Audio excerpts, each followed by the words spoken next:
Mrs. Yinka Àǹtì ṣe bí wọ́n ló ń to inú ilé onílé.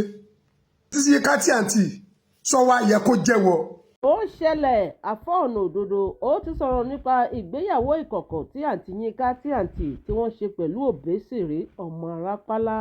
Láti bí ọ̀sẹ̀ kan sí ọ̀sẹ̀ méjì ní rògbòdìyàn ti ń lọ nípa àǹtí Yinka Àǹtì pẹ̀lú Òbésèré, bó tilẹ̀ jẹ́ pé ọ̀pọ̀ ní kọ́ńtẹ̀tì ni, ṣùgbọ́n àǹtí Yinka ní lóòótọ́ ni wọ́n fẹ́ Òbésèré.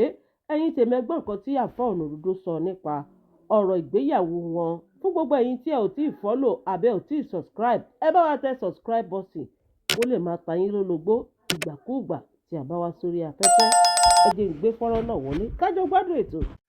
Message to Mrs. Yinka Àǹtì. Mrs. Yinka Àǹtì. Mrs. Yinka Àǹtì ṣe bí wọ́n ló ń to inú ilé onílé. Ibi tí ò sí dùnú ń bẹ Ọlọ́run lù ẹ́ láti gbé dùnú síbẹ̀. Ọkùnrin mi tó fẹ́ ronú parẹ́ Ọlọ́run lù ẹ́ láti dùnú ni. Obìnrin mi tó rò pé ọ̀nà ọ̀run lọ́yà Ọlọ́run lù ẹ́ láti sọ fún yín pé ìlú ọ̀run ò kì í ṣèlú èbó. Mrs. Yinka Àǹtì sọ wá yẹ kó jẹ́wọ́. Ẹ jẹ́ bá mi sí program, ẹ bá mi sí fídíò yìí. Ẹ jẹ́ kó dọ̀dọ̀ Yinka Àǹtì àti Òbésèré ọba adé ọmọ Arápálá ẹjọ́ débẹ̀.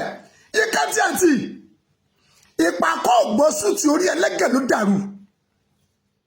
Máa gbọ́ Ànábì wa Muhammad sallallahu alaihi wasallam gbólóhùn tí Rasulul Karim gẹ́ sọ. Ànábì ní àníká sunnati faman ragiba an sunnati falaysa minni. Ká fẹ́ yàwó ká lọ́kọ súnà Ànábì ni. Gbogbo obìnrin tí ó bá ní adé orí ayé asẹ́ lọ́wọ́. Gbogbo ọkùnrin tí ó bá níyàwó ayé ìranù lọ́wọ́.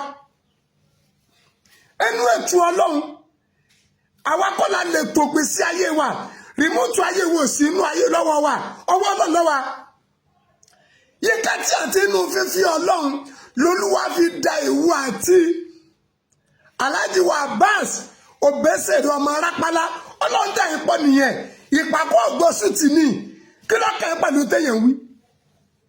Sọ àmọ̀ pé Yorùbá sọ pé tí ọba bá téèyàn jẹ ẹni fi yẹn jẹ alága. Ẹni ọba fẹ́ bá ọ̀nà ọkọ̀ jẹ́ náà ni ọmọ fi bú yẹn. Sọ yẹ kí irú ẹ wà kọ́ ọmọlàdé orí. Ẹni Ọlọ́run yẹn fún wọnú. Ọlọ́run ọdẹ jẹ́ kí ẹjọ́ bára yín pẹ́. Àjọ gbé pọ̀ yín, àjọ sọ yín, àjọ jẹ yín, àjọ mú yín Ọlọ́run jẹ ọrọ̀rùn. Àárín ìwọ àti ìyálé rẹ̀ ò sì ní dàrú. Èèyàn lè yọ́ máa jẹ́ o. Yinka Àǹtì èèyàn lè yọ́ máa jẹ́ mẹ́gbọ́ tiwọn o.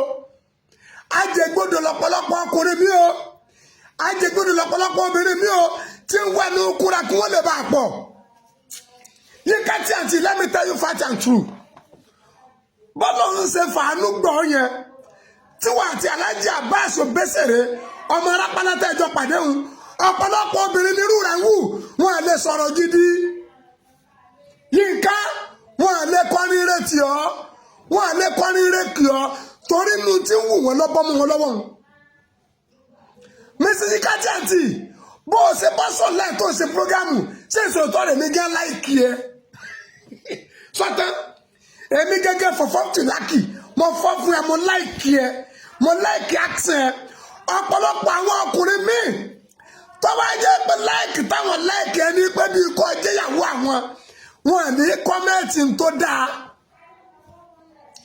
Já òwe elépo kó fi di tí ẹ gbogbo tí wọ́n sọ ẹ̀kọ́ ní ojú ọjọ́ fún ẹ.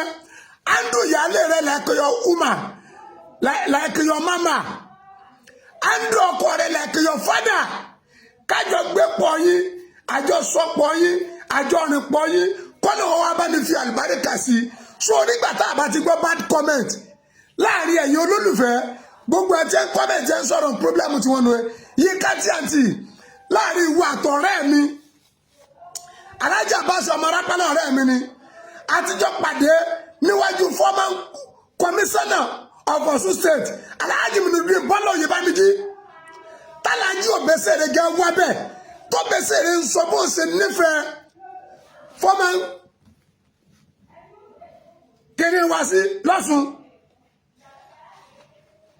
Alhaji Oyèbámíjí ẹ̀wọ̀n níjọ́ náà odidi owó l'Òbésèré bùn mi ọdún tí mo sọ ti pẹ́ o Obesere Alhaji Abbas ọmọ Arápálá Obesere bá rí fídíò wọ́n mọ̀ rìmẹ́mbà 40,000 kó jẹ ẹgbẹ̀rún ni wọ́n bù mí jẹ́ náà ọ̀rọ̀ owó wa kọ́ ni mò ń sọ mò ń fi yẹn júwe ìjọmọlúàbí tí ń bẹ lára wọn ìjọ ọmọnìyàn tí ń bẹ lára wọn ìmọ̀ pàtàkì ènìyàn tí ń bẹ lára wọn yìí ká tí àǹtí náà màlẹ́yìká kan nìwọ náà jẹ́ Obesere màlẹ́yìká kan ni màlẹ́yìká méjì lọ pàdé èyí tí mo fẹ́ kó ṣe ní pé sọ ìyálé rẹ dìyà mọ́rí àìdá ìyálé rẹ kó ọkọ rẹ mọ́ra jẹ́ kórìíre yọ jẹnẹrétì láàrin ara yín bọ́lá ń bá ṣe dùn ọ́nú tó fi dùn ọkọ rẹ àti ìyálé rẹ nú àárín yóò ní dàrú ọkọ gbọ́ àyàgbọ́ lọ́lọ́pọ̀ Yínká máa jayé ẹ lọ.